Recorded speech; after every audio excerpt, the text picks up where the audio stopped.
घडीचेनी आकारे प्रकाशिजे जेवी अंबरे तेवी विश्वस्फूर्ती स्फुरे स्फूर्तीची हे.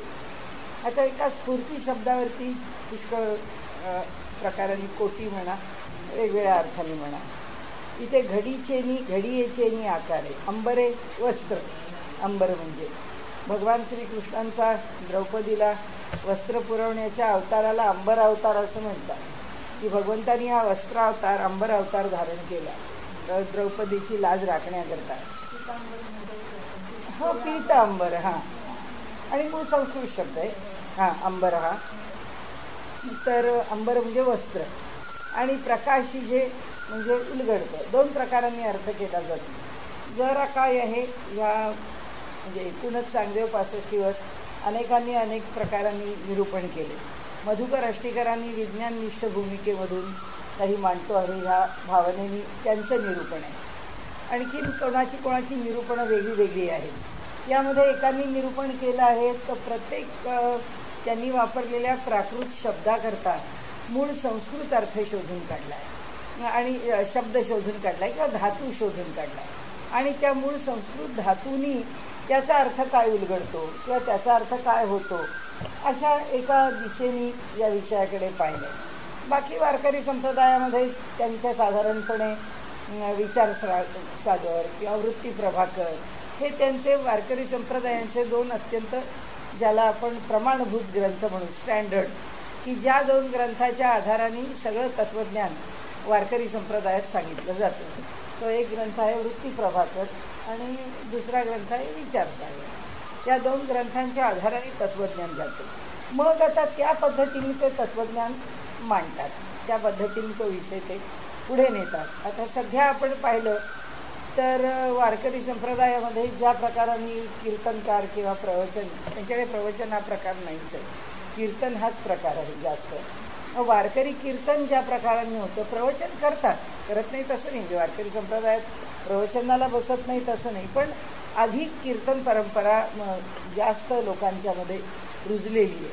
तर आता सध्या त्या पद्धतीने पण ज्याला सोफेस्टिकेटेड म्हणून असं निरूपण करणारे सध्याचे संजय उपाध्याय, तर ते ज्या प्रकाराने निरूपण करतात किंवा ते ज्या प्रकाराने विषयाची उलगड मांडण्याचा प्रयत्न करतात किंवा ते ज्या पद्धतीने शब्दांचे वेगळे वेगळे अर्थ लावतात, तर ते अर्थ लावण्याची जी पद्धत आहे ती वारकरी पद्धत आहे. म्हणजे एक विषय घेऊन त्याच्यावरती पुष्कळ वेगवेगळ्या प्रकारांनी विषयाचं तुम्ही ऐकत असाल ना संजय उपाध्यायांचं दर मंगळवारच्या ते जे सकाळी सांगतात तर ते 10 वाजता असतं त्यांचं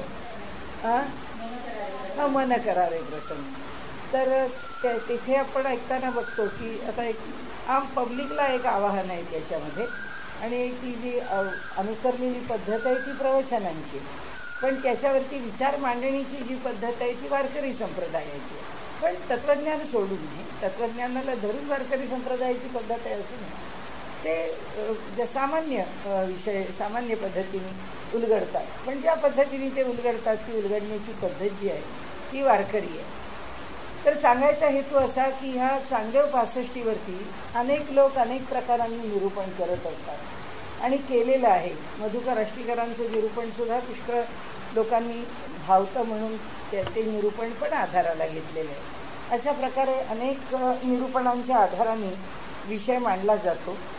तर सांगण्याचा इथे हेतू असा आहे की आता ह्या प्रकाशिजे ह्या एका शब्दावरती प्रत्येकाने अर्थ वेगळे केले आहे आणि ते अर्थ लावत असताना त्यांनी असं म्हटलं आहे की प्रकाशिजे म्हणजे उलगडतं, म्हणजे बरोबर 2 विरुद्ध अर्थ आपल्याला सांगते.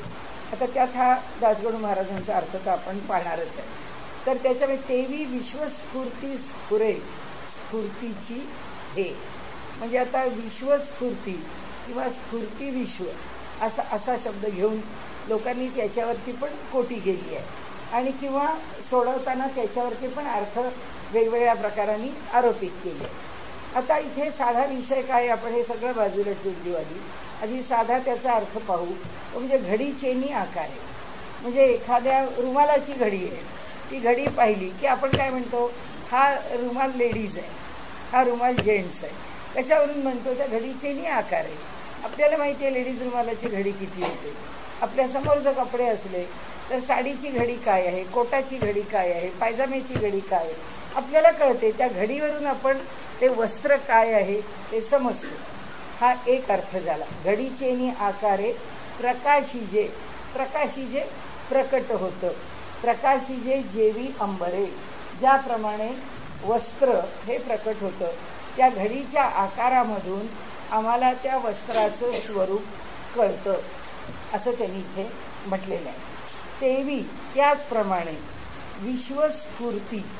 आता विश्व हे संबंध प्रकट झालेलं विश्व, स्फूर्ती म्हणजे विकासाला आलेलं, प्रकटीकरणाला आलेलं, विस्तारलेलं, नामरूपामध्ये प्रकट झालेलं असं जे आहे ते विश्वस्फूर्ती. ते विश्वस्फूर्ती स्फुरे म्हणजे स्फुरे म्हणजे प्रकट होतं. तीन ठिकाणचे स्फुरे किंवा स्फुरण याचा अर्थ वेगवेगळा घेतलेला आहे. विश्वस्फूर्ती प्रकट झालेलं विश्व, स्फुरे म्हणजे विस्तार पावतं किंवा प्रकाशित होतं, ज्याच्यापासून त्याचप्रमाणे हे प्रकटलेलं जे विश्व आहे ते प्रकाशित होतं म्हणजे ज्ञानाला येतं. ज्ञानाला येतं म्हणजे आम्हाला कळतं की आम्हाला अशी सगळीकडे पाहायला लागलं की आम्हाला ही झाडं आहेत, हे काही आम्हाला कुठेही गेलं की लगेच पुन्हा पुन्हा विचारावं लागत नाही हे काय हो. कुठेही गेलं तरी झाड झाडच आहे आणि त्यामुळे झाडाचं स्फुरण. आता माणूस हा माणूस आहे का असा काही प्रश्न विचारावा लागत नाही. माणसाचा एक आकार ठरलेला आहे.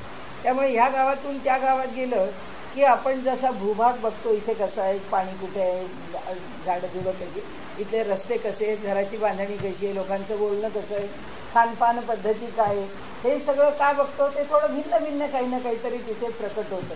पण आता या गावातली माणसं कशी असतील, नीट त्याला नाक असेल, डोळे असतील, पाय असतील, हात असतील किंवा नसतील असं काही होत नाही. हे जे आहे याला विश्वस्फूर्ती म्हणतात की जे विश्वाचं स्फुरण आहे ते भगवंतानी एक झाड म्हटलं की ती जाती आहे त्याची, ती जाती त्यांनी तशीच सर्व दूर निर्माण केली आहे की इथे झाड म्हणजे असं आणि तिकडे गेलं की झाड म्हणजे तसं, की अमेरिकेत गेल्यावर झाड असं. आता या जगातली सगळी झाडं अशीच असतात. मग कवी कल्पना काय करतो की जी झाडं आहेत ती झाडच मुळी पाचूची आहेत. मग त्या पाचूच्या झाडांना जे लटकलेली फुलं आहेत ती माणकाची आहेत, ती मोत्यांची आहेत. मग आता ही झाडं कुठं दिसायची आम्हाला नक्की दिसत नाही. मग स्वर्ग कसा आहे तर स्वर्गामध्ये अशी झाडं आहेत.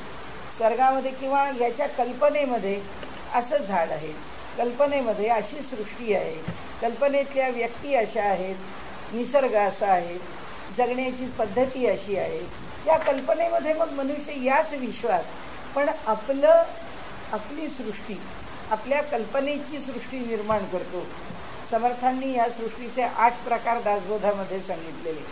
त्याच्यामध्ये ही एक कल्पना सृष्टी सांगितली. ते म्हणतात कल्पनेने निर्माण होणारी ही सृष्टी आहे, आपल्याला त्याच्याशी काही करायचं नाही आहे. पण फक्त भगवंतानी त्याच्या ठिकाणी जी सृष्टी निर्माण केली आहे ती निर्माण करताना त्याला एक काहीतरी नियम लावले आणि त्याला आपण जाती म्हणतो, त्याला आपण त्याचे प्रकार म्हणतो आणि ते सगळे प्रकार जगभर आपल्याला एकसारखे बघायला मिळतात. ती त्याची विश्वस्फूर्ती.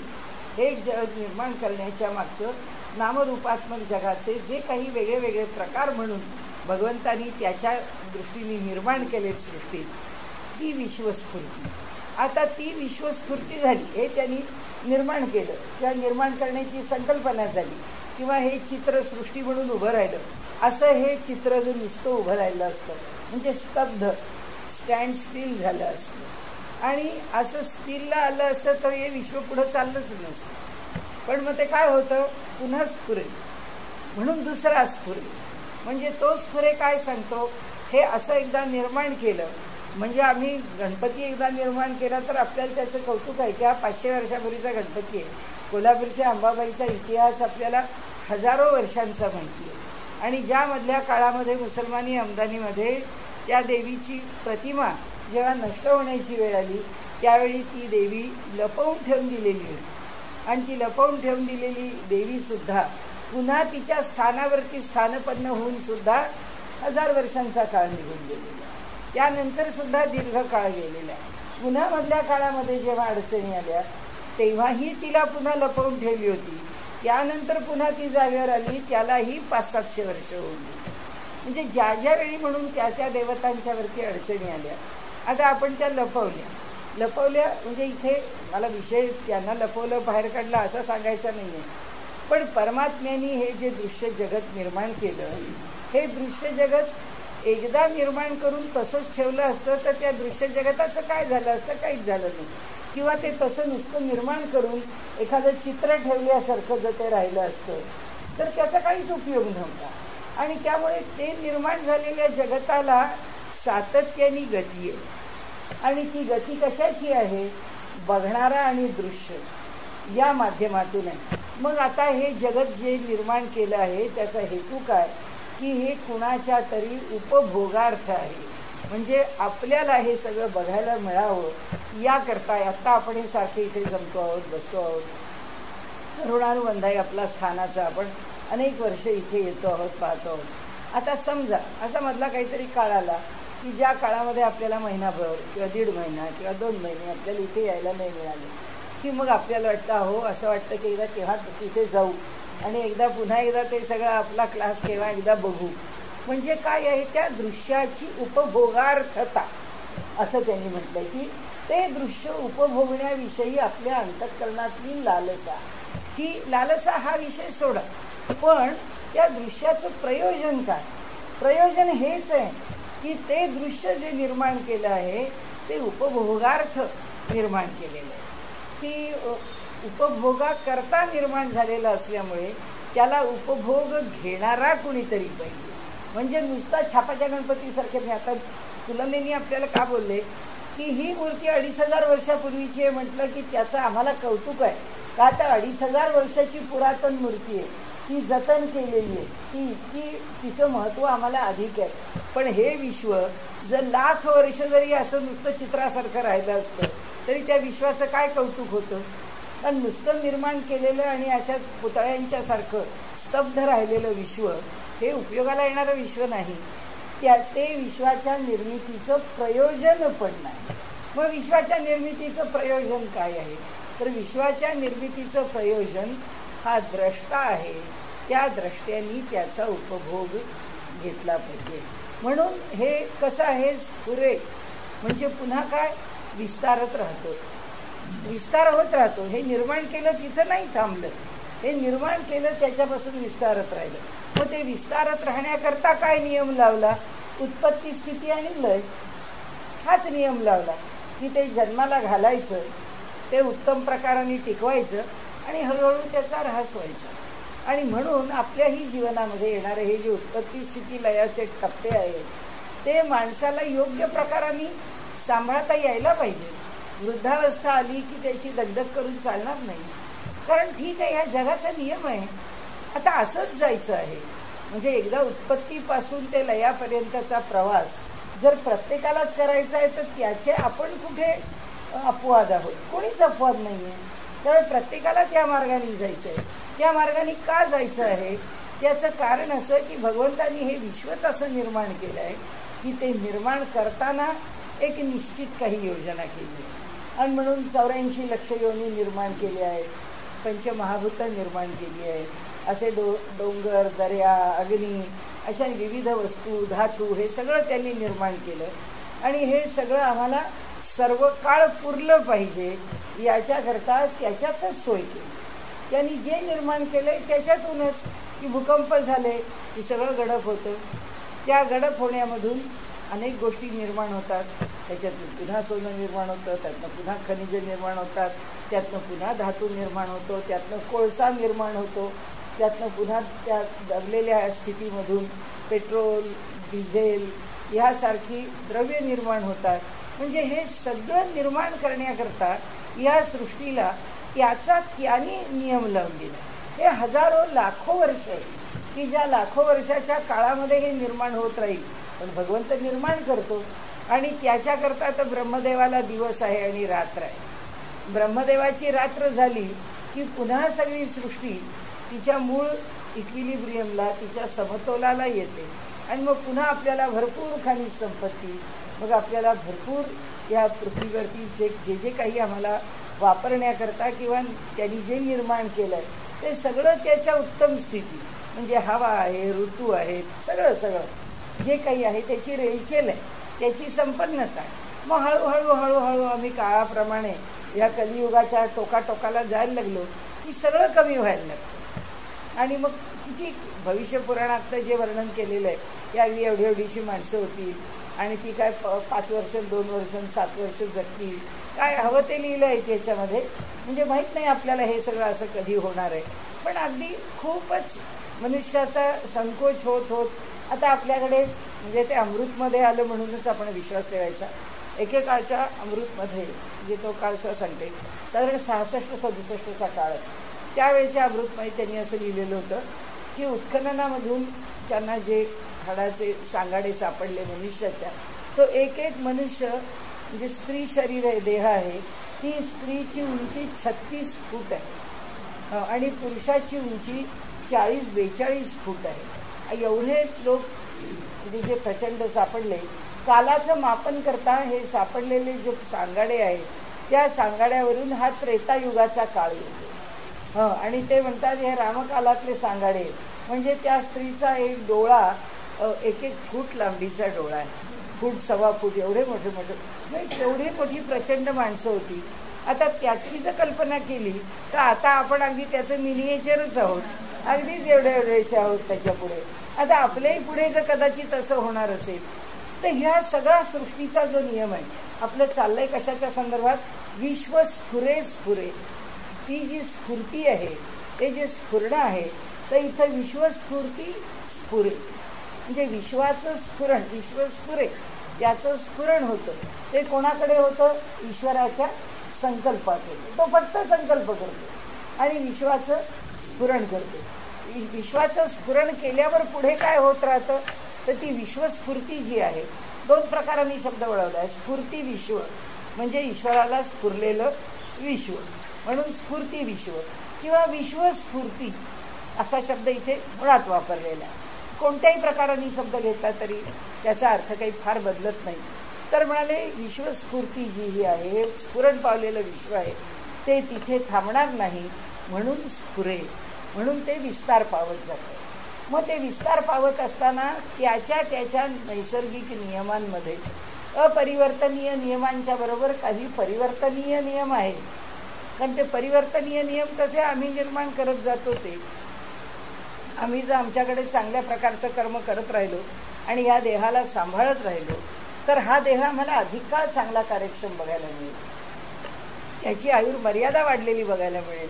आणि तोच देह व्यसनाधीन करून जर त्या देहाचं आम्ही वाटोळं केलं तर तो देह फार थोड्या काळामध्ये नष्ट होण्याची स्थिती निर्माण होईल. म्हणजे अशा प्रकारे त्यांनी म्हटलं आहे की ते जे पुढे स्फुरे आहे, ते जे पुढे विकसित होत जातं असा शब्द वापरलेला नाही. म्हणजे आता यातलं विज्ञानच सांगायचं मधुकर आष्टीकरांना तर असंच सांगावं लागेल की जसं जसं पुढे जातं तसं तसं तुम्हाला त्यांनी ते विकसित होतं म्हटलं नाही. कारण का, तर आमचं भारतीय तत्त्वज्ञान डार्विनच्या सिद्धांताप्रमाणे जात नाही. आमच्या भारतीय तत्त्वज्ञानाप्रमाणे ह्या सगळ्या गोष्टी ईश्वराच्या संकल्पाने एका वेळी निर्माण झालेल्या आहेत. तर एका वेळी निर्माण झालेल्या आहेत. कदाचित त्याच्या संकल्पाबरोबर त्यांनी त्याच्या निर्मितीनंतर एकानंतर एक निर्माण केल्या असतील. त्यांनी निर्माण करताना ही सृष्टी निर्माण करून दिली. मग तो पृथ्वीचा गोळा थंड व्हायला त्यांनी पुष्कळ काळ दिला असेल. मग जलचर प्राणी निर्माण व्हायला पुष्कळ काळ दिला असेल. त्याच्यानंतर भूचर प्राणी निर्माण व्हायला पुष्कळ काळ दिला असेल. हे आम्ही मानू का, तर हे आम्ही मानू कदाचित. पण आपल्याला प्रत्यक्ष कसं निर्माण झालं हे माहीतच नाही. याच्याकरता प्रत्येक वेळी ऋषींनी केलेली एक आपापली धारणा आहे आणि ती त्यांच्या ज्ञानाची जी काही म्हणजे शोधक ज्ञानाची त्याच्यामध्ये त्यांनी मांडलेली त्याच्याविषयीची तत्त्वज्ञानाची व्याख्या आहे की त्यांनी त्यांच्या तत्त्वज्ञानाची व्याख्या केली की ते असं निर्माण झालं असेल. आपण त्याच्याकरता एक ते नासदीय सूक्त बघितलं की त्या नासदीय सूक्तामध्ये त्या ऋषीमुनींनी आपलं तत्त्वज्ञान मांडणीची एक पद्धत दाखवली आणि त्यांनी सांगितलं आम्हाला असं वाटतं की ते वरती अर्ध असेल, ते खाली अर्ध असेल, ते अशा प्रकारे स्फुरलं असेल वगैरे वगैरे. तर तसं पण इथे शब्द वापरलाय तो फक्त स्फुरे असा वापरलाय. तो त्याच्यातून विकसित होत जातो असं नाही. विकसित होत जातो असं का नाही? त्याचं कारण असं की माकडापासून माणूस होतो हे आम्हाला मान्य नाही. एकातून एक ही थिअरी किंवा हे तत्व आम्हाला मान्य नाही. एकानंतर एक आम्हाला मान्य, की कदाचित या प्राण्यांच्या नंतर ते प्राणी निर्माण झाले असतील, पण माकडाचा विकास होत होत जर मानव झाला तर आज ही माकडं अशी का, आणि ह्या माकडातून विकास झालेले मानव कोणते, याचं दृश्य स्वरूप काय? म्हणजे तो डार्विनचा जो अर्थात आज असं म्हणतात, मी काही अगदी अलीकडचं इंटरनेटवरून काढलेलं नाही आहे, पण असं म्हणतात की डार्विनची थिअरीसुद्धा आता लोक फारसे प्रमाणभूत मानत नाहीत. तर असो, पण त्या थिअरीप्रमाणे किंवा विज्ञानाप्रमाणे किंवा सृष्टी कशी निर्माण झाली याचा विचार केला तर आधुनिक विचारांप्रमाणे एकातून एक असा विचार आहे. इथे एकातून एक असा विचार नाही आहे, एकानंतर एक विचार आहे. आता शब्द आपला स्फुरेपाशी आलो आपण. स्फुरे का वापरलं? कारण ही सृष्टी त्याला जशी निर्माण करायची आहे तशी त्यांनी निर्माण केली आणि ती सृष्टी चालू ठेवली, तिच्यामध्ये सातत्य ठेवलं. सातत्य कशाचं ठेवलं? की त्या प्रकारचे जीव तसे चालू राहिले पाहिजे, त्या प्रकारचे जीव असे चालू राहिले पाहिजे आणि त्याप्रमाणे ते जीव चालू राहिले. माणसानंतर माणसं जन्माला येतच राहिली. आपण कुठे होतो लाखो वर्ष, आणि पुढे येणाऱ्या लाखो वर्षात तरी आपण कुठे असणार आहे? या देहाने आपण एक काही काळ आहोत, बस, विषय संपला. याच्या सृष्टीमधल्या फार थोड्या काळापुरतं आपलं अस्तित्व आहे. आपल्यासारखं आपल्या आधीच्या पिढ्यांचं अस्तित्व होतं. आज काय त्यांचं अस्तित्व आहे? आज काही नाही आहे. त्या पिढ्या जर आपण आज कल्पना केल्या तर त्या पिढ्यांची जी स्थिती आहे तीच प्रत्येकाच्या आयुष्याच्या समाप्तीनंतर तेच आहे की एका काळी आलो, एक काळ राहिलो आणि एका कोणत्या तरी क्षणी ते सगळं संपलं आहे. आता हे का आहे असं? कारण ही सारखी विस्तारच जाते. शब्द बघा कसा वापरला, त्या एका विस्तार शब्दाकरता आपलं चाललेलं आहे की स्फुरे हा शब्द विस्तारच जाणे. विस्तारच जाणे याचा अर्थ हे संपणे, ते उत्पन्न होणे, हे आज जसं आहे तसं उद्या न होणे. विस्तार पावण्यामध्ये त्याच्या विस्ताराला जे मिळेल, जी गती मिळेल किंवा ज्या पद्धतीने त्या प्रकृतीला आम्ही वापरू त्या पद्धतीने बदल होती. आता आपण जर पाहिलं तर या मधल्या पिढ्यांमध्ये जे कुपोषण नाही, पण आजच्यासारखी अधिक माणसाला वैद्यकीय मिळणारी मदतही नव्हती. लोकांची उंची बेताची होती, लोकांचं आरोग्य बेताचं होतं. ज्या लोकांना त्या आरोग्याचा विचार करता आला ती माणसं आरोग्य संपन्न राहिली. ज्यांना आरोग्याचा विचार करता आला नाही त्या माणसांचं आरोग्य तेवढं चांगलं राहिलं नाही. आता तितकं कुपोषण जिथे कमी झालं आहे आणि तितकं आरोग्याविषयीची हेळसांड जिथे कमी झाली आहे तिथे मानव अधिक चांगला जन्माला येतो. आता परदेशामध्ये आपण पाहिलं तर परदेशामध्ये सुद्धा केवढीही माणसं उंची पुरी तब्येतीने उत्तम. त्यांना लहानपणापासून ती मुलं वाढताना पाहिली तर ती 4 आणि 5 वर्षाची मुलं आहेत असं वाटत नाही. इतकी ती मुलं मोठी मोठी दिसतात. 5 आणि 7 वर्षाची मुलं 10 आणि 12 वर्षाच्या मुलांसारखी दिसतात. आपल्याकडे अजून आपण तितकं औषध वापरून या मुलांचं फिजिकल ग्रोथ त्या प्रमाणामध्ये वाढवत नेलेली नाही आहे.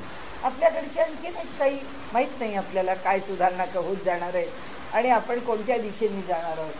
पण प्रकृतीचा वापर करून निर्माण केलेले जीव आता आपल्याकडे बाकीचं दिसतं की वनस्पती, आणि त्या वनस्पतीचं हायब्रिडायझेशन, तिचा संकर आपल्याला बघायला मिळतो की ज्या संकरामधून गवार बदलली, ज्या संकरातून आंबा बदलला, ज्या संकरातून सीताफळ बदललं, ज्या संकरातून द्राक्ष बदलली, ज्या संकरातून चिक्कू बदलले. घोलवडचा चिक्कू एवढा मोठा असतो पण अगदी मात्र अगदी पातळ एवढंसं असतं. कमी करत नेलं, बीज कमी करत नेलं, त्याचा घर वाढवत नेला, संकर आहे. आणि या सगळ्याचा उपयोग केला आहे. आणि म्हणून माऊलींनी फक्त विस्तारले स्फुरे. आणि म्हणून ते म्हणतात इथे की हे ही जी सृष्टी आहे या सृष्टीचं सातत्य फक्त टिकवलेलं आहे. या सातत्यामध्ये ते कसं टिकवायचं ते तुमचं तुम्ही बघा. मधल्या काळामध्ये व्यंग असणारी माणसं, खेडेगावामध्ये अजून सुद्धा डोळ्यात फूल पडलं आहे, पायांनी लंगडा आहे, अर्ध शरीर वाकलेलं आहे, कुठेतरी काहीतरी व्यंग आहे, पाठीवरती एवढं मोठं कुबड आहे, कुठे मानेवरती एवढं मोठं आवाळू आहे. किती लोक दिसतात. खेडेगावामध्ये आपण काय दिसतं असं? काय कुपोषण आहे, काय त्या बाळाच्या म्हणजे बालकाची गर्भामधली स्थिती आहे, काय काय त्याच्यावरचे परिणाम आहेत आपल्याला माहीत नाही. पण हा फक्त सृष्टीचा विस्तार आहे आणि तो सृष्टीचा विस्तार केवळ त्या प्रकृतीवरती अवलंबून आहे. आणि त्या प्रकृतीचे जे नियम आहेत त्या नियमांना आम्ही किती सामोरे गेलो, किती प्रामाणिकपणे सामोरे गेलो, किती योग्यपणे सामोरे गेलो आणि तिच्यातलं संतुलन आम्ही किती टिकवलं त्यावर अवलंबून आहे. म्हणजे परदेशामध्ये आज एवढी मुलं वाढताना दिसत आहेत, हे सगळं बरोबर आहे की नाही काय ठरली? कारण तिथे हे एवढेली जे आपल्याला काय म्हणूया फळं काही म्हणा की जे काही उत्पादन आहे त्या उत्पादनामध्ये भोपळे बघा एवढे मोठे, फ्लॉवर बघा एवढे मोठे, कोबी बघा एवढे मोठे, एवढे हार्मोन्स द्यायला लागले. त्या हार्मोन्सचे परिणाम या मुलांवर होतात. त्या हार्मोन्समधनं मुलांचं आयुष्य बदलत जातं. आमच्याकडे त्या मानाने थोडं प्रमाण आहे पण अयोग्य आहे. तरीसुद्धा माणसाचं जीवन जे आहे ते माणसाचं जीवन आज त्याच्यामुळे ग्रस्त आहे. आज त्याच्या समस्या आमच्या इकडे यायला लागल्या आहे आणि म्हणून त्यांना इथे जे म्हणायचं आहे ते बी विश्वस्फूर्ती. भगवंतांनी संकल्प केला की ह्या सृष्टीचा हा पॅटर्न असावा, हा नमुना असावा. या नमुन्याची ही सृष्टी आहे. ही सृष्टी निर्माण केली, ती स्टँडस्टिल नाही ठेवली, ती अशीच नुसतीच चित्रासारखी नाही ठेवली, स्तब्ध नाही ठेवली. तर ती आपण म्हणतोच ना, ती आपले व्यवहारातले शब्द आहेत की प्रतिसृष्टी निर्माण केली, शिवसृष्टी निर्माण केली. म्हणजे त्यावेळी जसं होतं त्या प्रकारे निर्माण करून ठेवून दिलं. म्हणजे ते काही उद्या शिवाजी महाराज घोड्यावरचे घोडा फेकून मैदानामध्ये पळणार नाही आहेत, ते तसंच आहे. असं जग भगवंतांनी निर्माण नाही केलेलं, चैतन्यमय केलं आहे आणि ते चैतन्यमय जग चालू राहिलं पाहिजे. आणि म्हणून इथे त्याच्याकरता स्फुरे शब्द वापरला. ते बी विश्वस्फूर्ती स्फुरे, स्फूर्तीची हे कोण आहे हे? आता तिसरा स्फूर्ती शब्द वापरला, स्फूर्तीची हे. स्फूर्ती म्हणजे तोच परमात्मा. जे स्फुरण म्हणजे तोच आहे, ज्याला स्फुरलं तोही तोच आहे. त्यामुळे फक्त तोच आहे. म्हणजे विश्वस्फूर्तीही तोच आहे, त्याचं स्फुरे म्हणजे विस्तारणंही तोच आहे आणि ज्याच्यामुळे हे विश्वस्फुरण किंवा विश्वस्फूर्ती झाली तोही तो परमात्माच आहे. हे ते आता कशाकडे चालले चांगदेवाला सांगायला? ते आता त्रिपुटीची भाषा त्याला सांगताय की ही जी द्रष्टा, दृश्य आणि दर्शन या त्रिपुटीची भाषा सांगताय की हे 3 आयाम आहे. या 3 आयामाचा विचार कर. आता आपल्याला आजच्या विषयातला बराचसा गाभा झाला, तर आपल्याला ओळ्या सरळ वाचता येतील. बाह्यात्कारे वसन, घडी केल्यावरी जाणं, घडीप्रमाणे दिसे पूर्ण पाहणारा ते. हा एक अर्थ आहे, तो यांनी स्वीकारला.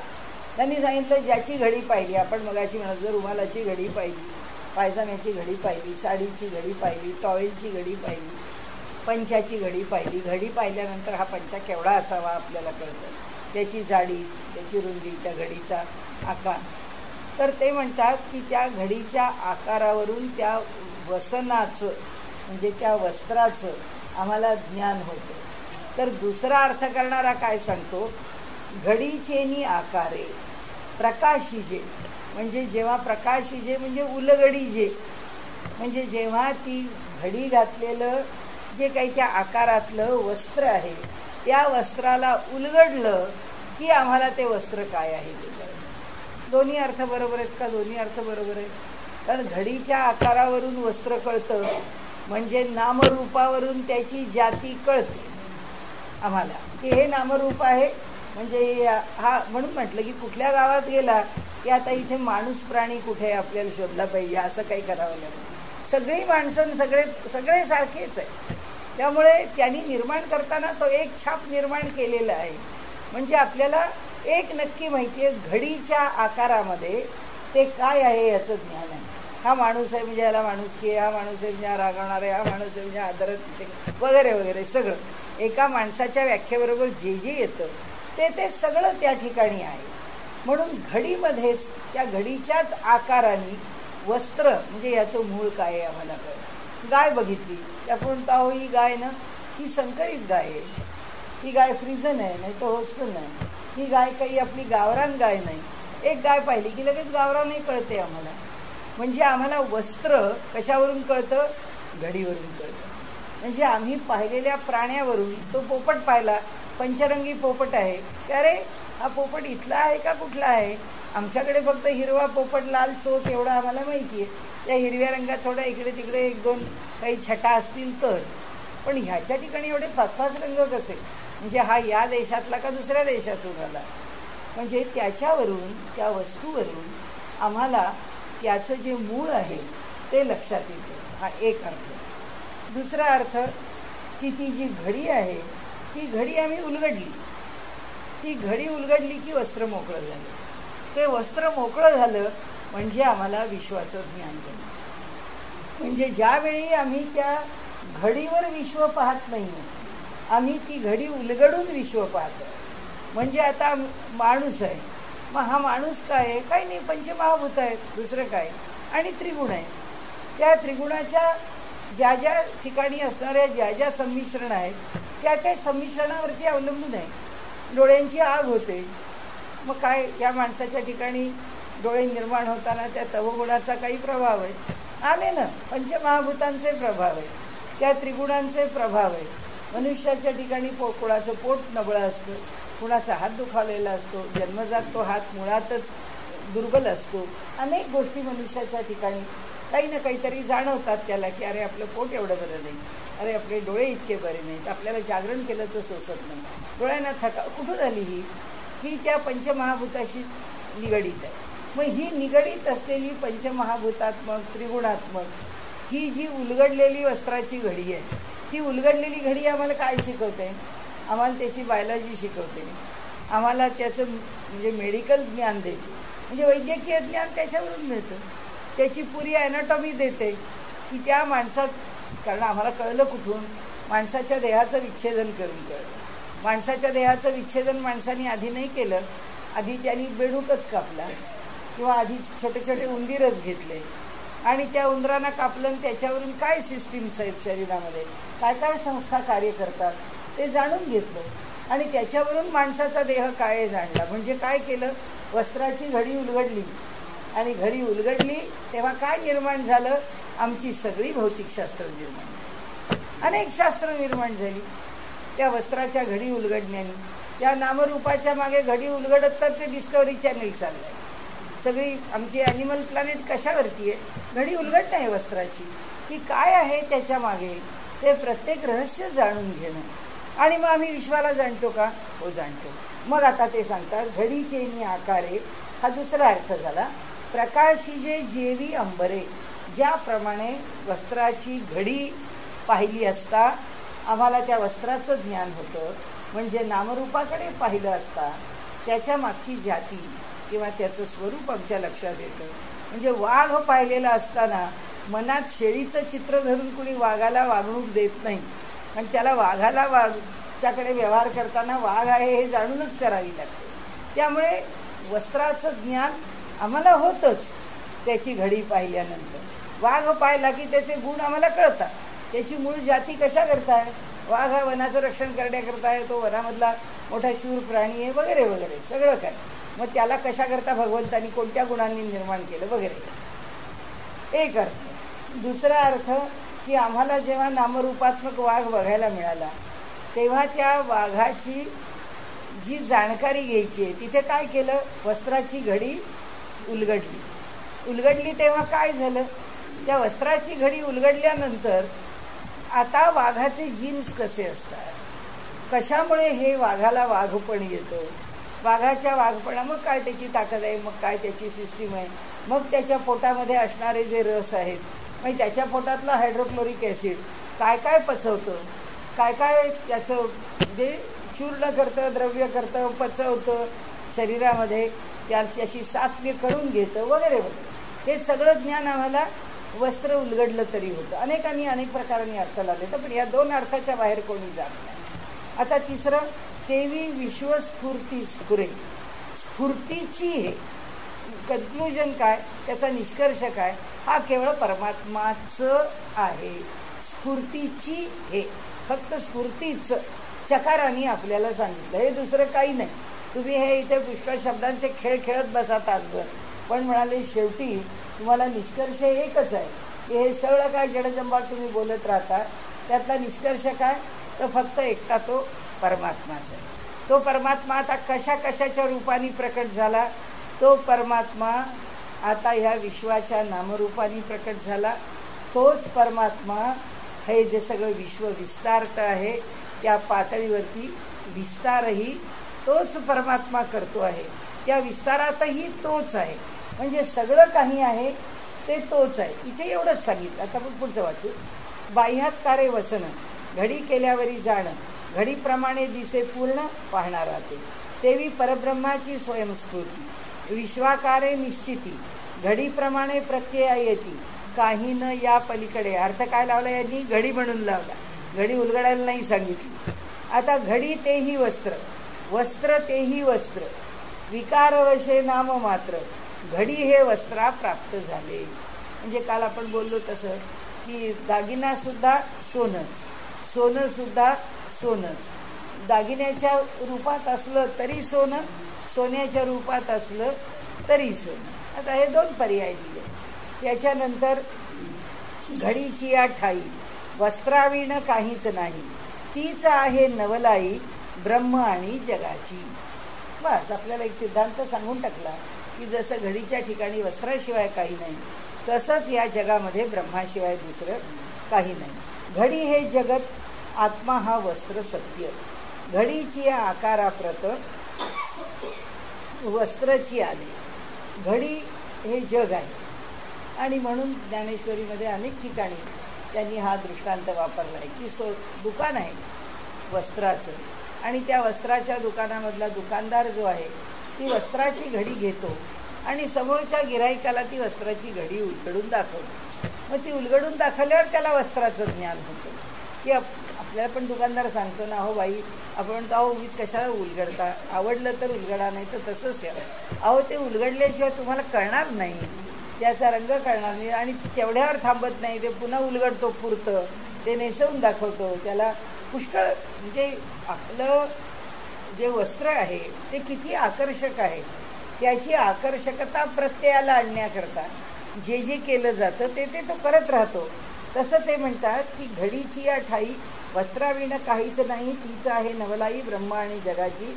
घडी हे जगत, ही घडी म्हणजे जग आहे पूर्ण नामरूपात्मक. आत्मा हा वस्त्र सत्य, त्याच्यामध्ये परमात्मा हा वस्त्र स्वरूप आहे आणि तो घडीची या आकाराप्रत वस्त्राची आले. मग आता घडी या आकाराला कोण प्राप्त झालं, वस्त्र. मग आता पुन्हा प्रश्न आला, आत्मा भिन्न भिन्न आहे का, भिन्न भिन्न वस्त्रात नाही, तोच एकटा आहे. आणि म्हणून इथे भाष्य करताना की घडी हे जगत असं म्हणतात की ती घडी म्हणजे जग आहे, हे संपूर्ण जग त्या घडीत घेतलं आहे आणि या संपूर्ण जगात जे भरून राहिलं आहे ते वस्त्र म्हटलं. म्हणजे एकच वस्त्र सगळ्यात भरून राहिलं आहे आणि एकच घडी म्हणजे हे सगळं जग आहे. म्हणजे त्यांनी वेगवेगळी वस्त्र घेतली आहेत, मग ह्या वेगवेगळ्या जाती आहेत, मग ती जाती उलगडली आहे असं नाही केलं. म्हणजे काय केलं आहे, फक्त अद्वैत दाखवताना जगाचं. कारण त्यांचं सगळ्यात जास्त त्यांना जो मुद्दा आपल्याला ठाशीवपणे सांगायचा आहे तो मुद्दा काय आहे त्यांचा, की ते अद्वैत आहे, एकटा एक परमात्मा आहे. म्हणून घडी हे जगत, आत्मा हा वस्त्र सत्य, घडीची या आकाराप्रत वस्त्रची आले. वस्त्र म्हणजे आत्माची आले, घडीची या आकाराप्रत जगाची या आकाराप्रत, म्हणजे आत्मतत्व जगाच्या आकाराला आलं. घडीची या आकारे भला, वस्त्राचा वस्त्रपणा न गेला. आता हे सगळं वर सांगून झालंय. म्हणजे त्या घडीचा आकार जरी आला तरी सुद्धा वस्त्राचा वस्त्रपणा काही जात नाही. कारण काय आहे, आपण अगदी साडी घेतली आणि ती साडी सिल्कची आहे, त्या साडीचा कुणी पंजाबी ड्रेस शिवला, त्या साडीचं कुणी दुपटं केलं, त्या साडीची कुणी चादर केली, त्या साडीचं कोणी पांघरूण केलं, ते जे काही आहे त्याचा पोत आणि यात काहीच बदल होत नाही. तुम्ही त्याचं वरवरची रूपं किती बदला, त्याकरता आपल्याकडे एक साधा दृष्टांत आहे की एक गहू प्रकार बहु, असं संतांनी म्हटलेलं की गहू एकच आहे, त्याचे बहुत प्रकार केले. मग आता ते आणखीन समजण्याकरता काय की नुसतं गहू घ्या, तूप घ्या आणि साखर घ्या. मग आता त्या गव्हाची पोळी करा, आता त्या गव्हाची पुरणाची पोळी करा, आता त्या गव्हाचा रवा काढून शिरा करा, त्या रव्याचे लाडू करा, त्या गव्हाचे वड्या करा, नाहीतर त्याचा घिवर करा, नाहीतर त्याच्या फेण्या करा, नाहीतर त्याचं काय वाटेल ते पाकातल्या पुऱ्या करा. तुम्ही हे वैविध्य तुम्ही करत बसा, पण मुळात काय आहे, एकच गहू आहे. आणि म्हणून आपल्याकडे संतांनी हा दृष्टांत आणला आहे, एक गहू प्रकार बहु असं म्हणून. कसं हे इथे घडीची या आकाराप्रत वस्त्रची आले, घडीची या आकारे भला वस्त्राचा वस्त्रपणा न गेला, तो जसाच्या तसा राहिला घडीच्या स्थितीतही. मग तो घडीत राहिला म्हणून काही बिघडलं का? नाही बिघडलं. तो घडीत सुद्धा परमात्मा पण गेलं नाही आणि घडी वस्त्र झाली म्हणजे आत्मरूपाला गेली म्हणूनही काही बिघडलं नाही. म्हणजे जग राहिलं म्हणून आत्म्याला बाधा नाही, आणि जग नाही राहिलं तरी आत्म्याला बाधा नाही. म्हणजे कुठूनही आत्म्याला बाधा येतच नाही.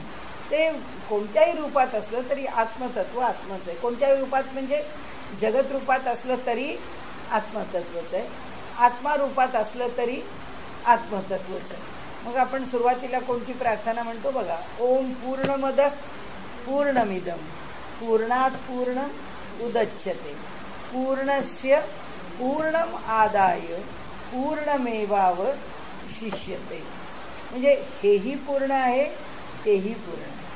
इथे पूर्णाशिवाय दुसरं काही नाही, कारण तोच आहे ना. आता आपल्याला कळला सिद्धांत की वस्त्र म्हणजे तोच, आत्माच. हे जगत म्हणजे घडी, या घडीमध्ये तोच भरून राहिलेला. तिथे कोण आहे? तिथे तोच आहे.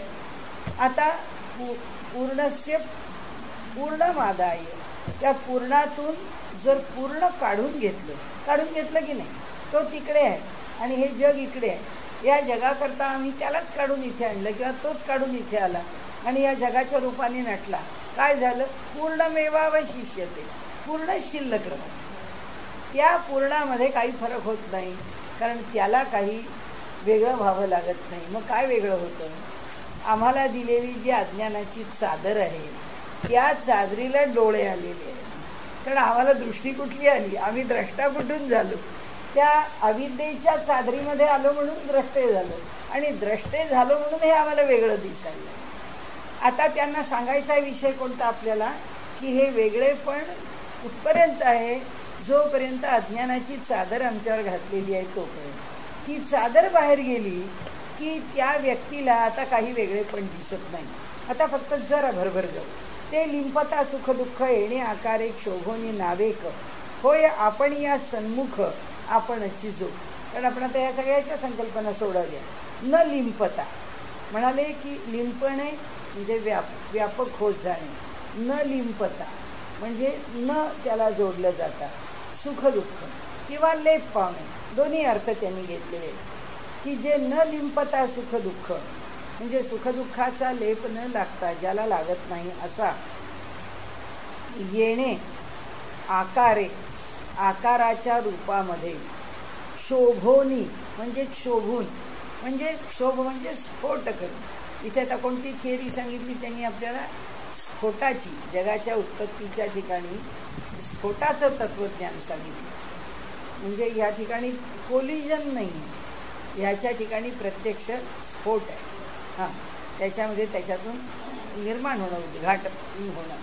तर येणे आकारे शोभोनी. नावेक, नावेक नावम एक, केवळ एकच म्हणजे खरोखरच. म्हणून ते म्हणतात खरोखरच. सुखदुःखांनी न लिंपला जाणारा जो परमात्मा आहे तोच परमात्मा आकाराच्या रूपाने ह्या क्षोभातून म्हणजे याच्यातून जो बाहेर पडला आहे, स्फोटातून तो जो प्रकट झाला आहे. होय आपण या सम्मुख. मग तो प्रकट झाला म्हणजे काय झालं? तर म्हणाले तो आपल्या समोर आपण उभा राहिला, त्याच्या समोर तो उभा राहिला. कसा? होय आपण या सन्मुख आपणची जो. स्वतःच्या समोर येऊन उभा राहिला. म्हणजे आता काय झालं ह्या क्षणी बघा, ह्या क्षणी असं झालं की आम्ही आमच्या समोर बघायचे असलो तर आम्हाला मध्ये एक दर्पण लागतो, आरसा पाहिजे, म्हणजे आम्ही प्रतिबिंबातून आम्हाला पाहतो. परमात्म्याला प्रतिबिंबाची आवश्यकता नाही. परमात्मा परमात्म्याला सम्मुख होतो, तोच त्याच्या समोर येतो. कारण त्याला पाहण्याकरता त्याला दुसऱ्या कशाची गरज नाही. हे दुसरं तत्व आपल्याला आपण पक्क लक्षात ठेवलं पाहिजे की परमात्म्याला कशाचीही गरजच पडत नाही, कारण सगळं काही त्याच्यापासून निर्माण होणार. त्याला काही करण्याकरता दुसरं कशाला पाहिजे, त्याला काहीच लागत नाही. म्हणून मग आता काय होतं, तो स्वतःच्या ठिकाणी आपल्यामधूनच बाहेर येतो. म्हणजे आता आपल्यापुरतं बघायचं तर अंड्यातून पिल्लू बाहेर आलं, कारण त्याच्यात त्याला फोडूनच बाहेर आलं. तसं हे सगळं जग जे आहे ते त्याच्यामधून बाहेर आलं, आकार घेऊन ते त्याच्यातनं बाहेर आलं. आणि म्हणून ते म्हणतात हे सगळं बाहेर आलेलं जग कसं आहे खरोखर, तर ते सुखदुःखांनी युक्त आहे. पण हा काही सुखदुःखांनी युक्त नाही. ज्याला सुखदुःखाचा लेपही लागू शकत नाही असा जो परमात्मा आहे, तो परमात्मा हे जग निर्माण करतो. आता हे निर्माण केलेलं जग जे आहे ते जग पुन्हा आपल्यासमोरच उभं करतो. आता बघा, होय आपण या सम्मुख आपणची जो स्वतःच्या समोर येऊन उभा राहतो. म्हणजे काय होतो ते आता आपण पाहू. आता इथे त्यांनी द्वैत सांगितलं. ते द्वैत कशाचं आहे की स्वतःच्या समोर उभा राहिला, स्वतः उभा राहिला. कुणाच्या समोर? आपल्या समोर. जो उभा राहणारा आहे तो कोण आहे? तो द्रष्टा आहे. म्हणजे द्रष्टा कोण? आत्ता मी आपल्याला सगळ्यांना पाहते, हा द्रष्टा आहे. आणि त्यांनी निर्माण केलेल्या जगत कोणतं आहे? आपण सर्व बसलेले, हे मला दृश्य आहे. असंच आपल्या प्रत्येकाला आहे. आपण प्रत्येक जण द्रष्टा आहोत आणि बाकीचं उरलेलं जे जग आहे ते आपल्याला दृश्य आहे. मग आता मला काय वाटतं, मी तुम्हाला पाहते, हे काय आहे? ही माझी मूलभूत अविद्या आहे, हे माझं मूलभूत अज्ञान आहे. आणि इथे ज्ञानेश्वर माऊली म्हणते की ही व्यक्ती जेव्हा म्हणते की मी द्रष्टा आहे आणि ही व्यक्ती जेव्हा म्हणते की हे दृश्य आहे, तेव्हा ही द्रष्टा पण नाही आणि हे दृश्य पण नाही. हा पण परमात्माच आहे, हा पण परमात्माच आहे. मग काय झालं? आपणची आपणासमोर तोच त्याच्या समोर उभा राहिलाय. कोणत्या रूपात उभा राहिलाय? एकदा द्रष्टा म्हणून उभा राहिलाय आणि एकदा दृश्य म्हणून उभा राहिलाय. आणि ह्या दोन प्रकारांनी आता इथे काय झालं? होय आपण या सम्मुख आपणची जो आपणच आपल्या समोर द्रष्टा किंवा दृश्य या रूपाने उभा राहतो. आता हे पुढचं भरभर वाचलं. स्फूर्तीची या योगे भला आत्मा नामरूपात्मक झाला. आता स्फूर्ती मागचा शब्द घेतला, त्याच्या ठिकाणी जे स्फुरण आहे परमेश्वराच्या ठिकाणी, मग ते कशाचं असेल? ईक्षणाचं असेल, ते कशाचं असेल? संकल्पाचं असेल. काही ज्याला सृष्टी निर्मितीच्या मागे जो विचार भावेल तो त्यांनी स्वीकारावा. की ईश्वराला स्फुरण झालं, ईश्वराने ईक्षण केलं. एकाकी न रमनते, तो एकटा रमत नाही, त्याला अनेक नामरूपात प्रकट व्हावंसं वाटतं. काही कुठल्याही प्रकाराने त्याची संगती आपण लावू शकतो. संगती लावली की आता इथे शब्द कोणता वापरला? स्फुरण किंवा स्फूर्ती. आता त्या शब्दाने आपण ते तत्वज्ञान पुढे नेणार. म्हणून आता इथे काय? स्फूर्तीची या योगे भला आत्मा नामरूपात्मक झाला, परी सुखदुःखापासून राहिला अलिप्तची. त्याच्यावर काही परिणाम होत नाही. परिणाम कोणावर होतो? आपल्यावर होतो. आपल्यावर का होतो? कारण मला स्वतःला नामरूपात्मक समजतो. आता इथे म्हणजे हे अवाढव्य जगत आहे, ते नामरूपात्मक भासत. आता का भासतं म्हणतात ते आपल्याला कळतं की नाही? आम्हाला भासतं ते, पण ते तसं नाही आहे. भासत तेच आत्म्याचे स्फुरण सत्य सुखदुःखातीत असे. आम्हाला जे नामरूपात्मक जग भासतं ते खरं म्हणजे आत्म्याचं स्फुरण आहे. दोन्ही तोच आहे, पण आम्हाला तो सुखदुःखाच्या अतीत आहे, पण आम्हाला मात्र सुखदुःख जाणवतं. हे आता आपण लक्षात ठेवायचं, हे त्यांना सांगायची काही गरज नाही.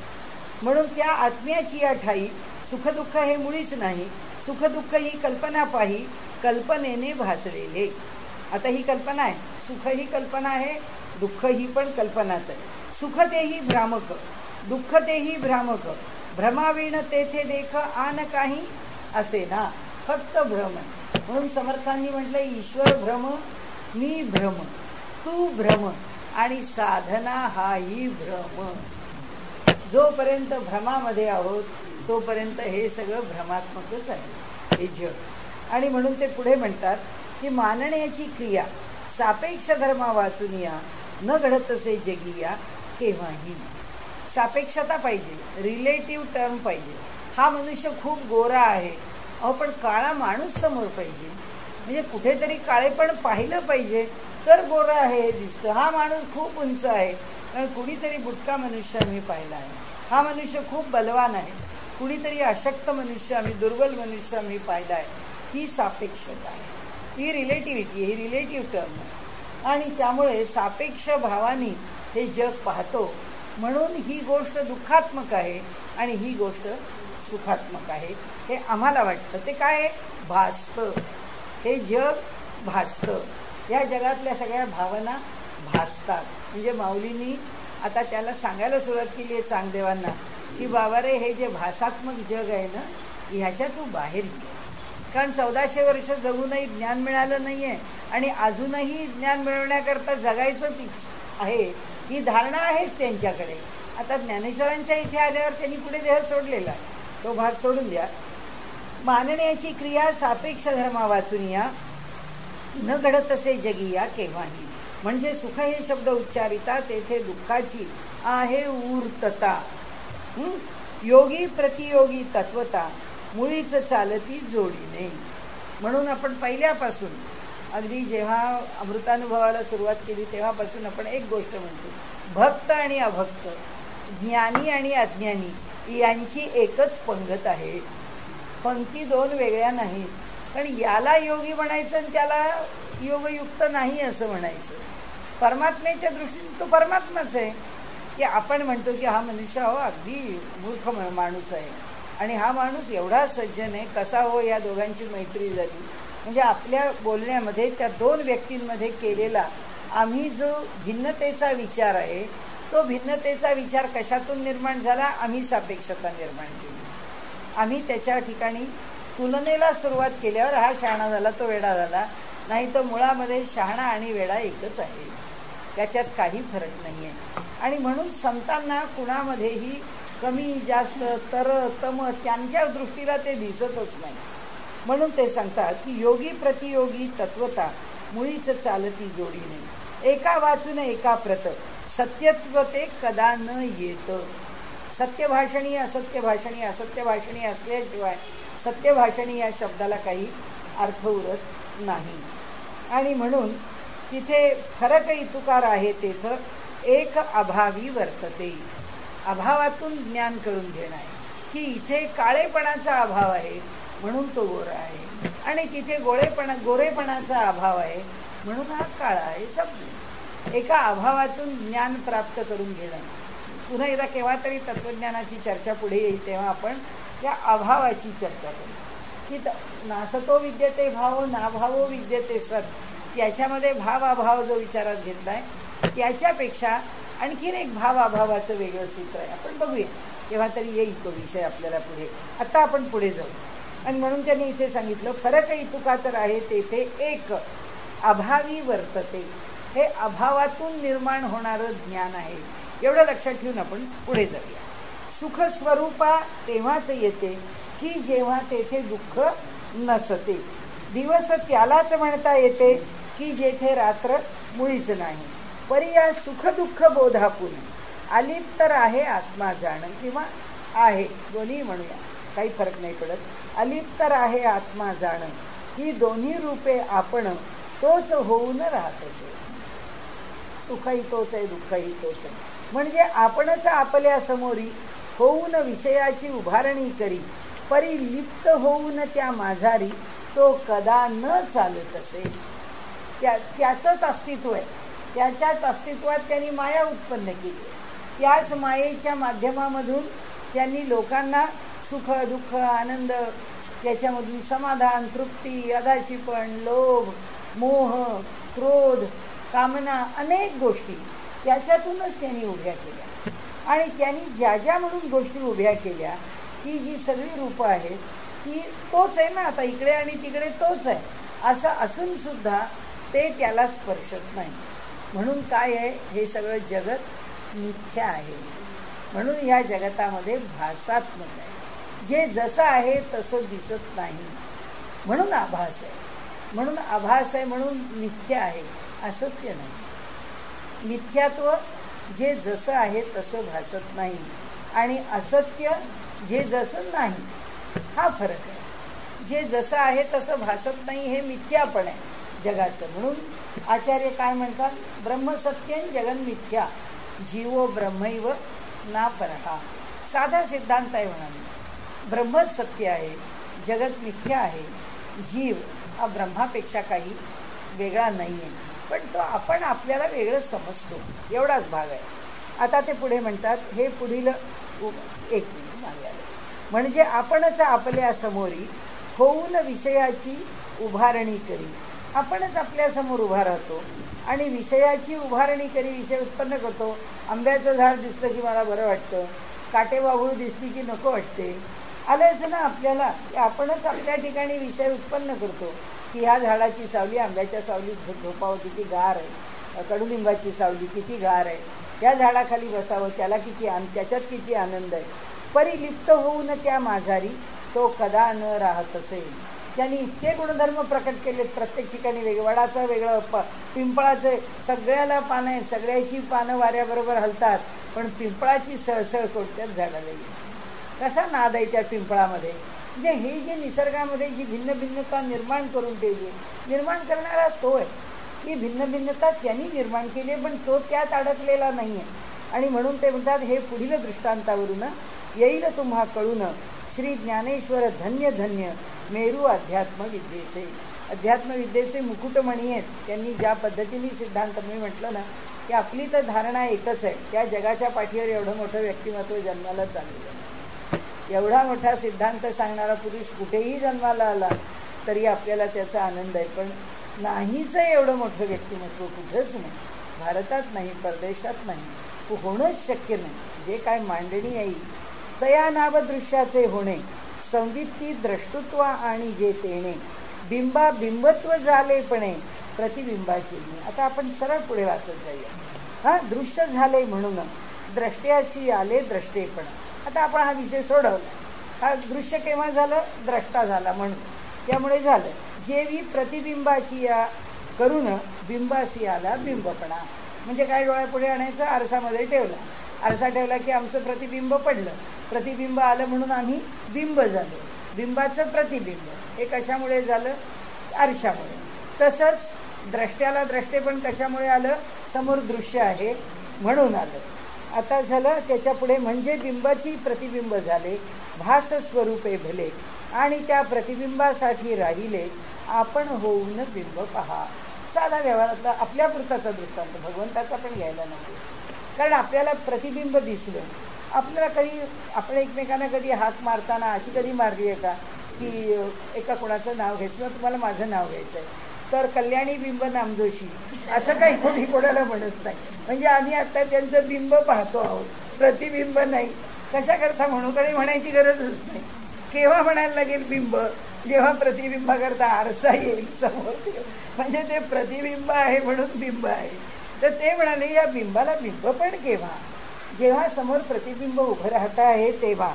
म्हणून ते सांगतात, प्रतिबिंबाची या वाचून बिंबा न ये बिंब. पण आम्ही साधे आहोत, आम्ही आमचे व्यवहार करतोय, फिरतोय, इथतोय, आम्हाला काही कुणी बिंब बिंब म्हणून म्हणत नाही आहे. तर आणि बिंब असल्याविना प्रतिबिंब ते पडेना, त्यामुळे ते असल्याशिवाय प्रतिबिंब नाही, प्रतिबिंबाशिवाय बिंब नाही. आता याच्यावरती अद्वैत सिद्धांतातलं पूर्ण एक तत्वज्ञान, त्याला प्रतिबिंबवाद असंच म्हटलेलं आहे. आणि प्रतिबिंबवादाने सिद्धांत पुरा केलेला आहे, अध्यासवादाने सिद्धांत पुरा केला आहे. त्यामुळे शंकराचार्यांच्या ठिकाणी अशा एक एक शाखा निर्माण झाल्या. तर ही प्रतिबिंब सांगणारी, हा प्रतिबिंबवादाची एक शाखा निर्माण आहे. मग त्याच्यावरून अद्वैत सिद्ध करायचं. आपण आता सारखा विषय कशाच्या जवळून सिद्ध करतो, अध्यासावरून. अध्यास म्हणजे आरोप. म्हणून आपण सारखं तत्त्वज्ञान शिकताना लक्षात काय ठेवतो, दोरीवरती साप, याच्यावर आपलं तत्त्वज्ञान चालू आहे. आपलं प्रतिबिंबावर बिंब तत्वज्ञान नाही आहे सर. आपण जे करतो आहोत तो आपण अध्यासवादावरती बोलतो, आपण प्रतिबिंबवादावर नाही. ह्या सगळ्यांनी अध्यासवाद सांगितला आहे आणि त्या अध्यासवादाच्या पोटात हे सगळे 2-4 वाद आहेत. तर असू दे, आपण ते केव्हा तरी एकदा बघू. प्रतिबिंबाची या ठाई भासाविणं काहीच नाही आणि बिंबास पाहता येई झाले ते प्रतिबिंबामुळे. आता पुन्हा मला स्वतःला पाहायचं आहे तर मला आरसाच पाहिजे, म्हणजे प्रतिबिंबच पाहिजे. म्हणजे प्रतिबिंबाशिवाय मी मला पाहू शकत नाही. म्हणजे बिंबाला पाहायचं असेल तर प्रतिबिंबाला पाहावं लागेल. म्हणून तत्त्वज्ञान उभय अद्वैतामध्ये लक्षात घ्या की प्रतिबिंबाच्या शिवाय बिंबाला अस्तित्व येत नाही. म्हणून प्रतिबिंब मानलं, म्हणून प्रतिबिंबवाद घेतला. मग आपण काय केलं दृष्टांतामध्ये अद्वैताच्या, की सूर्य आहे वरती, की त्याचं प्रतिबिंब ज्ञानेश्वर माऊली म्हणतात बचकेच जरी, की ते एवढंसं डबकं आहे, त्या ते एवढंसंच प्रतिबिंब पडलं तरी ते सूर्याचं प्रतिबिंब आहे. ते प्रतिबिंबात सूर्य दिसतोय, याच्यावरून तो सूर्य आहे. हे जे ज्ञान आहे तर प्रतिबिंबवादाचं एक उदाहरण. आपण पुढे जाऊ, आता आपल्याला त्यात पडायचंच नाही आहे. प्रतिबिंबाच्या ठाई भासाविणं काहीच नाही आणि बिंबास पाहता तेही झाले प्रतिबिंबामुळे. पहा दर्पणाचे ठाई जे का प्रतिबिंब पडे पाही ते पडल्यामुळे येई मूळच्याशी बिंबपणा. आता तेही आपल्याला माहिती आहे की ते मूळचं बिंब का झालं, कारण प्रतिबिंब त्या दर्पणात पडलं म्हणून. पाहू गेल्या मूळच्याशी ते बिंबना निश्चयेशी प्रतिबिंबामुळे याशी बिंब नावं मिळाले. म्हणजे चालला घोटाळा सुरू की प्रतिबिंबावरून बिंब, बिंबावरून प्रतिबिंब, म्हणून बिंब प्रतिबिंबा वाचून जे का मुखाचे मुखपण तैसी दृंगमात्र वस्तू जाणं. आता ते आपल्याशी आले, म्हणाले आता प्रतिबिंबात त्याला पाहायचं आहे का बिंबात त्याला पाहायचं आहे. म्हणजे बिंब आहे म्हणून प्रतिबिंब, प्रतिबिंब आहे म्हणून बिंब. मग आता म्हणाले या दोन्ही ठिकाणी तोच आहे. त्याच्या दृष्टीने बिंब आहे का प्रतिबिंब आहे हा विषयच राहत नाही. मग काय राहतो, बिंब प्रतिबिंबा वाचून जे का मुखाचे मुखपण ते त्याचं ते पण, म्हणजे आपण मानव आहेत किंवा हा देह आहे, या देहाचं देह पण कशावरती अवलंबून आहे, या परमात्म्यावरती अवलंबून आहे. याच्यावर अवलंबून असल्यामुळे हा देह चालतोय, हिंडतोय, फिरतोय. चालता हिंडता फिरता नाही, नुसताच निश्चल पडला तरी त्या देहाच्या देहपणामध्ये आत्ता जी काही प्रकृतीची तत्व निश्चल पडलेल्या देहामध्ये असतील ती सुद्धा याच्याचपासून आहे. त्याचं नष्ट होऊन त्याच्यातच मिसळून जाणार आहे. म्हणजे शिवाय त्याच्या दुसरं काही वेगळं नाही आहे. बिंब प्रतिबिंबा वाचून जे का मुखाचे मुखपण तैसी दृंगमात्र ज्ञानमात्र दृश्यमात्र वस्तू जाणं सुखदुःखा तिथं असेल. ती सुखदुःखाच्या पलीकडे आहे. सुखदुःखाची न बाधा होते, ते अलिप्तची राहते. सुख आणि दुःख हे कधीच बाधत नाही. कारण कुणाला बाधत नाही, त्याला. कारण का, तर आता पुन्हा दृष्टांत कशाचा दिला, बिंब प्रतिबिंबाचा. बिंब आणि प्रतिबिंबाच्या ते अतीत आहे. त्यामुळे जे बिंबाला आणि जे प्रतिबिंबाला जाणवतं ते त्याच्यातलं काही शिल्लक राहत नाही. म्हणून द्रष्टृत्वा येथे मुळी सापेक्ष धर्म पहा. म्हणजे दृश्य आणि द्रष्टृत्व म्हणजे हे सगळं पसरलेलं दृश्य आपल्या भोवतीचं आणि आमचं पाहणे पण.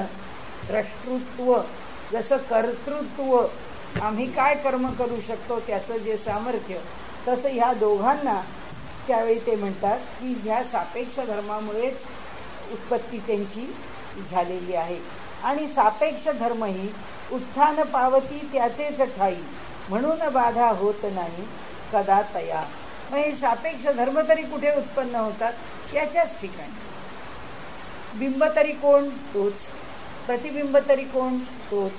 ही सापेक्षता तरी कोण, तोच. मग ही सापेक्षता जर प्रत्ययाला येते तर तिचं स्थान कोण, तोच. त्यामुळे एका त्याच्याशिवाय या निर्मितीला अन्य स्थान संभवत नाही.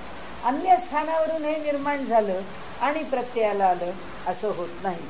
आणि म्हणून आणि सापेक्ष ऐशी दृंगमात्र वस्तू अलौकिक, इथे लिक झालंय, अलौकिक पाहिजे. त्याची तीच देख हे भाव उठणे निशंक स्फुरण जाणं आत्म्याची. ऐशी दृंगमात्र वस्तू अलौकिक, अशी ही दृंगमात्र म्हणजे केवळ ज्ञानमात्र वस्तू आहे. ती लौकिक नाही. लौकिक नाही म्हणजे काय? 5 आणि 3 8, त्या अष्टधा प्रकृतीतली नाही. आता हे काही ठोकताळे आपण पक्के लक्षात ठेवायचे की तत्वज्ञान पुढे जाताना की ती लौकिक वस्तू म्हणजे काय? की अष्टधा प्रकृतीतून निर्माण झालेली. अलौकिक म्हणजे काय? की अष्टधा प्रकृतीतून निर्माण झालेली नाही. आणि म्हणून वस्तू अलौकिक, त्याची तीच देख. आता ती जी वस्तू आहे, जी ज्ञानमात्र वस्तू आहे, कसं आहे? तीच देख, त्याची म्हणजे ज्यांनी निर्माण केलेली आहे ही वस्तू किंवा हे जगत, हे पाहणारा कोण आहे? तोच. हे भाव उठणे निशंक, स्फुरण जाणं आत्म्याचे. हा भाव जेव्हा अंतःकरणात येतो, आपण भगवंताची पूजा करतो तेव्हा म्हणतो, भगवंता तुझ्याकरता इतकी धडपड केली, तुला ही फुलं व्हावीत मोगऱ्याची म्हणून मंडईत गेले होते, मोगरा आणला, त्याचे हार केले, तुला वाहिले. हे असं जोपर्यंत वाटतंय तोपर्यंत तो देव आहे आणि त्याचा मी उपासक आहे. पण ज्या क्षणी त्याच्या मनात भाव असा येतो की भगवंता मी एवढी धडपड करतो, तुला वाहण्याकरता इतक्या गोष्टी आणतो, तुला देण्याकरता इतकं करतो, पण हे कोणाचं आहे? हा देहही तुझाच आहे, त्या वस्तूही तुझ्याच आहे, तूच तुझ्या प्रेरणेने माझ्याकडून करून घेतोस आणि मीच तुला अर्पण करतो. म्हणून भागवताच्या सुरुवातीलाच आहे, तवैव वस्तू गोविंद तुभ्यमेव समर्पणते, की तुझंच तुला अर्पण आहे, आमचं काही नाहीच आहे याच्यामध्ये. आणि म्हणून तेवी आपण की आपण आपुला पोटी आपण या दृश्य दावित उठी. म्हणाले इथे संष्ठा झाले, इथं द्रष्टा पाहिजे. द्रष्टा दृश्य दर्शन त्रिपुटी मांडे ते हे. आता त्यांनी त्रिपुटी इंट्रोड्यूस केली. फक्त एवढं वाचू आणि थांबू, 5च ओव्या आहेत, म्हणजे आपला हा एक प्रकारचा विषय संपून जाईल. आणि तेवी आत्म्याचे स्फुरण द्रष्टादृश्य दर्शन सहजची आपण होऊन. आता त्रिपुटी सांगताय. आत्तापर्यंत दृश्य आणि द्रष्टा 2 गोष्टी सांगितल्या. आता दृश्य द्रष्टा आणि दर्शन म्हणजे द्रष्ट्याचं द्रष्टृत्व ज्याच्यामुळे त्याला दर्शन घडलं. तर ती तिसरी पुटी किंवा तिसरी आयाम आता आणला. जैसी कनकाचे ठाई कठीण मऊ पीतपणे होई, त्रिपुटीची मांडणी पाही अनायासे. म्हणजे कठीण तरी कनक, पिवळे तरी कनक, मऊ तरी कनक, कनकाविण काही नाही. त्याचे 3 वेगवेगळे गुणधर्म सांगितले. पण तो आहे काय? मुळात सोनं. मऊ आहे तरी सोनं, पिवळं आहे तरी सोनं. म्हणाले त्या सोन्याचे किती गुणधर्म वर्णन करा, सोनं सोनंच आहे. तसं तो द्रष्टा झाला, दृश्य झाला, दर्शन झाला तरी तोच आहे. म्हणून कठीण तरी कनक, पिवळे तरी कनक आणि मऊ तरी कनक. 3 प्रकारे. कठीणता त्याला आहे तरी वागतं म्हणून मऊपणा आहे तरी, आणि पिवळं दिसतं तरी. मऊ कठीण पिवळेपण कनकाचे स्वरूप पूर्ण. हा त्रिपुटीचा भेद जाणं केवळ तेथ नावाला. हा त्रिपुटीमधला भेद आहे, हा नाममात्र आहे, नाहीतर एक परमात्माच आहे. तैसे आत्म्याचे स्फुरण द्रष्टादृश्य दर्शन राहिले आहे होऊन या आवाढव्य जगत रूपे. तसा एकच एक परमात्मा आहे आणि तो परमात्माच द्रष्टा दृश्य आणि दर्शन या 3 रूपांनी प्रकट होऊन राहिलेला आहे. म्हणजे या अवाढव्य जगती स्फुरणाचीच अवघी व्याप्ती, स्फुरणाविण आनगती या जगासी असेना. आणि म्हणून त्यांनी म्हटलं शेवटी या जगामध्ये त्याचं स्फुरण. आता पुन्हा तत्वज्ञान कुठे येऊन थांबलं, तिथून आपण पुढच्या वेळी पुढे जाऊ. जिथे येऊन थांबलं ती जागा अशी आहे की ते त्याचं केवळ स्फुरण आहे. आणि ते त्याचं केवळ स्फुरण म्हणजे काय आहे? चैतन्य आणि शक्ती. या 2 गोष्टी एकत्र आल्याशिवाय स्फुरणाची भाषा करता येत नाही. म्हणून हे सगळं जग कशातून निर्माण झालं? चैतन्य आणि शक्ती या दोघांच्या संमिश्रणात. या दोघांचं संमिश्रण म्हणजे काय आहे? पुरुष आणि प्रकृती. बस विषय पुन्हा तिथे आला.